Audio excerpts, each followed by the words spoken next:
Linkdiagnosis is free. It's a Firefox plugin. Ta-da! So again, you're using IE, you can't use this tool, and it's free, and it will help you do your job. Get Firefox, install it. It's great.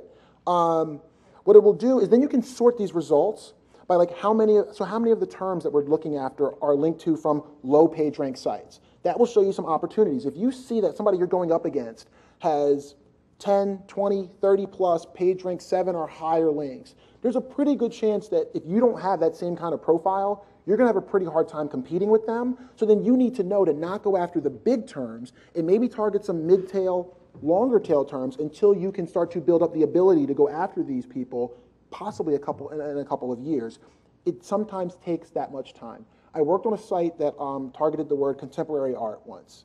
And it at one point was at the top spot, but it took us 2.5 years to get there. So the way that we kind of did it over time is we started working on longer tail art terms, things that revolved around mixed media or whatever it might be, and those started to rank well and drive traffic. So then the mixed media people started talking about this section of the site, links, links, links, links, links. Then the people that did, landscape art said, wow, this is really great. We were able to get it ranked well, links, links, links, links, links. So then after a while, we started building up our link profile on the long and mid tail to the point where we then could actually compete with museums and and colleges that have art displays. But you've got to kind of be realistic about what you're able to actually achieve so you don't drive yourself crazy with SEO. So again, some of the questions you want to see or ask yourself is, well, how do you stack up against these competitors? Are most of the people that are linking to them ranked well? Do you see them ranking well with pages that are 2 or 3 levels away from the homepage? Are they all home pages? So when you drop a term into Google, you want to rank well for. If you see almost everyone else is ranking well with their homepage, you can believe it's going to be relatively competitive.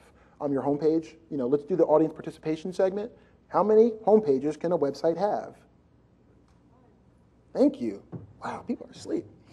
Wake up. No, 1. So, it's like a duh question, and I don't ask those questions to be facetious, but your homepage, you can only have 1. So it's the most important page you have. So if you see nothing but homepages ranking well for a term you want to target, and you've got that term targeted to a page that's 2 or 3 levels away from your homepage, you're probably not going to rank well for it. So it's one of the things that you should check to see whether or not it's a term you can really target. Hey, Will? Yes? So what about the people that always say, because I hear it a lot, that your homepage doesn't matter, it's your landing pages that are the most important. Okay, so the question is it your landing pages that are most important or your homepage? I'm a homepage guy. Because you can create 1 million landing pages, and That's why I like the homepage. everybody knows that. You can only have 1 homepage, and you can't target 50 terms to a homepage. So you've got to be selective and take your most competitive terms and target them to your homepage.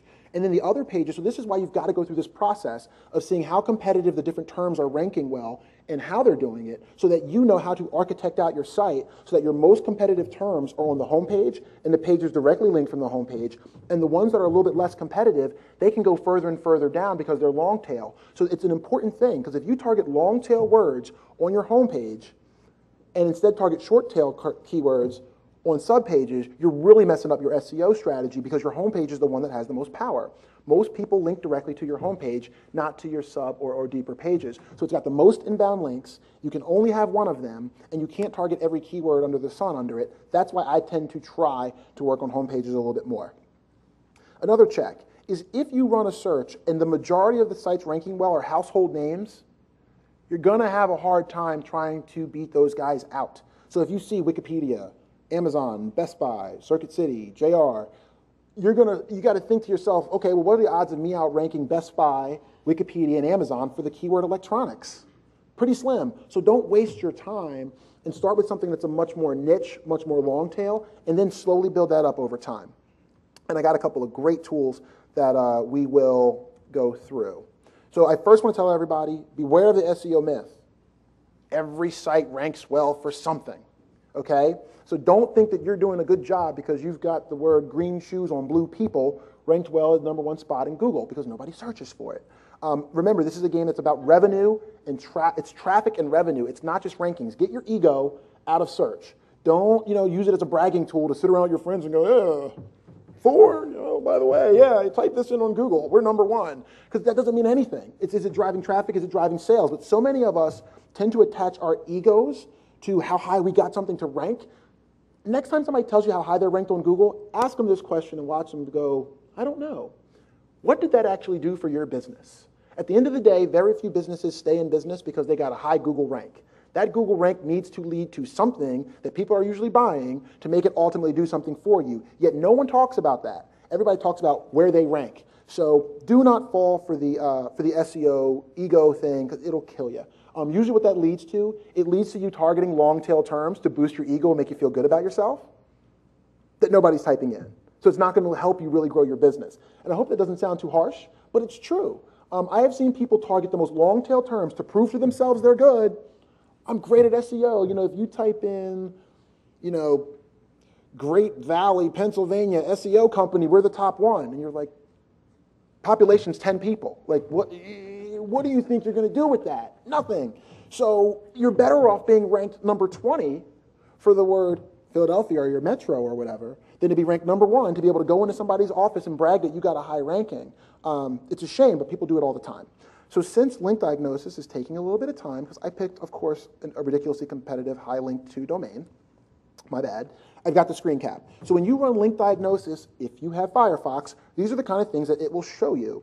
See the backlinks here and the page rank? So it's off to the, so I'm kind of pointing to it, but right, you see, hopefully you see where the backlinks are, right underneath of this box.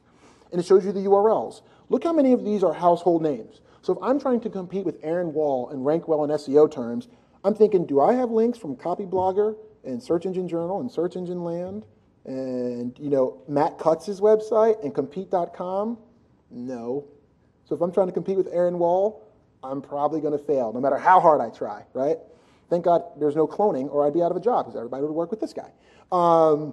But no, you think about it. So you've got to do this analysis to even figure out if you can even play in the game or compete with the people that are ranking really, really well. And if you see they have all these high page rank pages with, you know, you see under link type it says good, which means it's just not no followed. And then you see how many links are on those pages and the strength of those pages, which is some number they just come up with. And then it's got the pagination below that, so you can go deeper, deeper, deeper and sort by these. You got to get an idea of what you're up against. And this is one of the easiest tools that is free to let you know what is actually attainable, okay? It also shows you, which you can't see here, but down below it shows you page rank distribution. So it's telling you how many of the sites linking to them are page rank 9, 8, 7, 6, etc. Compare that to yourself. If all of your links are, or the majority of your links are none, 1, 2, and 3, but yet the people that are ranking well, not the majority, but they have a significant amount of more 7s, 8s, 6s, and 5s, you should basically know that whatever terms you're targeting against those people are probably not worth going after just yet. Not never, but just not yet. Target the mid and the long tail for now, where you can make some successes with a not as great link profile, build up your profile over time, and then you might be able to target or compete with those guys. So let's talk about what I get from this tool. You find high-value backlinks. It's a great way to find out, well, who's linking to my competitor that is highly valued? Is there a way for me to talk to them? Is there a way for me to get a link from them? Obviously, sending them an email that says, would you link to me? Ain't going to get you a link. You got to find an angle. It's why you start off by listening and not by shouting. Then you can find areas and opportunities to get yourself in. We've already talked about what are the real odds that you'll be able to get some similar links, if not the same ones. How many just raw number of links do they have? This tool also tells you the anchor text. Is the anchor text linking to this site using the keywords they're targeting? If so, you've got to think, well, is there a way that I can also get that much anchor text on top of the high-ranking, high-page rank type of sites? We've already talked about how does your page rank distribution compare to theirs, and how do you compare on things like deep links, because it'll give you that. Things that I love about this tool, you can sort the columns. So it doesn't just give you a flat page. You can sort by page rank. You can sort by how many links do they have. You can sort by how many of their links are no-followed. You can do all that. And then you can export it into CSV. If you're an Excel pro, things that export to CSV will be great, because then you can drop a macro on the spreadsheet, and it'll do a significant amount of your analysis for you. So if you're not an Excel whiz yet, bump up your Excel skills, because you can bring this data in one time and have it automatically strip out all the stuff you don't want. Okay, so if it's less than a page rank 3, pull it out. If it has more than 100 links on the page, I think that's low quality, pull that out. And then it just comes back to you and takes this big long list and boils it down to just some targets you can go after. There was a hand, I thought there was. No, okay. the tool doesn't do any interpretation on the theme of the site. So what you don't want to do is just run with the fact that Amazon's ranking really, really well in your niche, or Wikipedia. It doesn't do anything around the theme. Sometimes Wikipedia, as you guys all know, just so happens to rank well in every freaking keyword out there. So sometimes you look at that, are you going to be able to compete with Wikipedia? No. They're in the top 10. Don't even think about unseating them. I would always say, people don't like to do it, but sometimes you got to target the longer tail if all of the major terms in your niche are being ranked well for by homepages of household names, especially.